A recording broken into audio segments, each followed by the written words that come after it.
नु मान मर्यादा मिला नु। ए सखी का कोई का हमरा के मान मर्यादा मिली, हाल बताई नु तब बेहाल हो जइबू।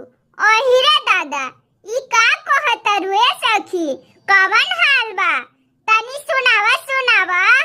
का कोई सखी हो भसुर के आदत हो, का कोई सखी हो भसुर के आदत हो।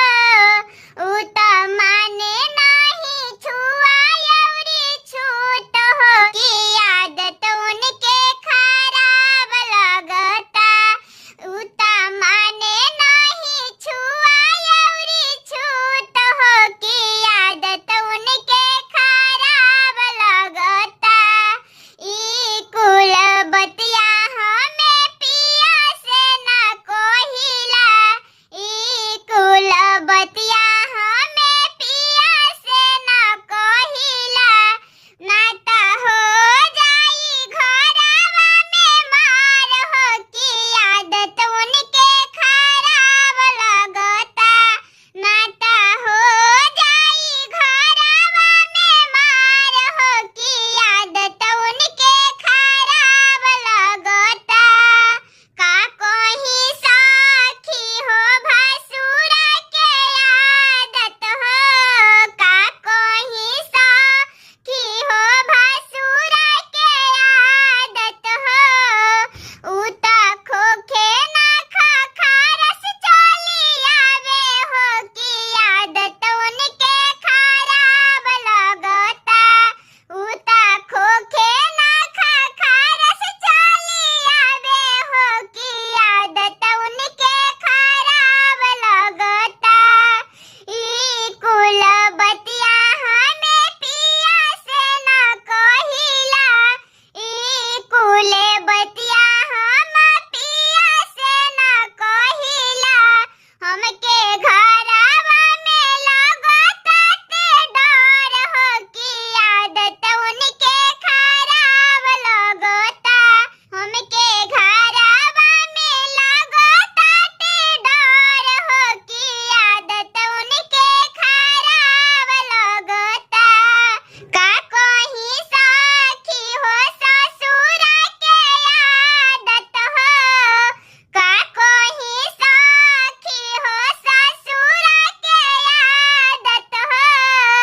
उ त तिले तिले मांगे लोटा पानी हो, की आदत उनके बिगड़ल बाटे ना।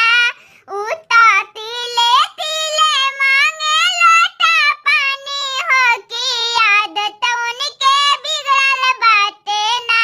ई कुले बतिया हमें पिया से न कोहिला, ई कुले बतिया हमें पिया से न कोहिला। हमके घरवा में लगता ते डर हो, की आदत उनके खराब लगता। हमके घरवा में लगता ते डर हो, की आदत उनके खराब लगता। का कोई सखी हो देवर के आदत हो, का कोई सखी हो देवर के आदत हो। उ त खिलवे हमके मोघी खिली पान हो, की ओठवा तोहर लाल लगेला। उ त खिलवे हमके मोघी खिली पान हो, की ओठवा तोहर लाल लगेला। ई कुल बतिया हमें पिया से न कोहिला, ई कुल बतिया हमें पिया से न कोहिला। ना त हो जाई घरवा में जुद हो, की आदत उनके खराब लगता। ना त हो जाई घरवा में जुद हो, की आदत उनके खराब लगता।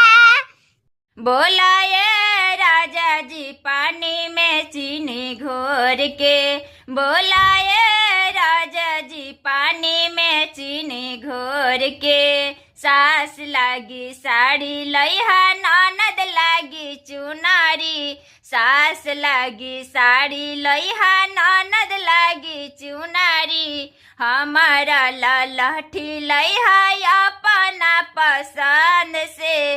बोलाए वाला मुआ पानी में चीनी घोर के। बोलाए राजा जी पानी में चीनी घोर के। सास लागी बिंदिया लइहा ननद लागी झूलनी। सास लागी बिंदिया लइहा ननद लागी झूलनी। हमरा ला उठ लाली लइहा अपना पसंद से। हमरा ला उठ लाली लइहा अपना पसंद से। बोलाए राजा जी पानी में चीनी घोर के। बोलाए राजा जी पानी में चीनी घोर के।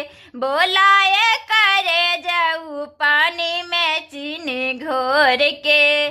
सास लागी हरवा लइहा ननद लागी नथुनी। सास लागी हरवा लइहा ननद लागी नथुनी। हमारा ला सिंदूर लइहा अपना पसंद से। हमारा ला सिंदूर लइहा अपना पसंद से। बोलाए वाला मुआ पानी में चीनी घोर के। बोलाए राजा जी पानी में चीनी घोर के।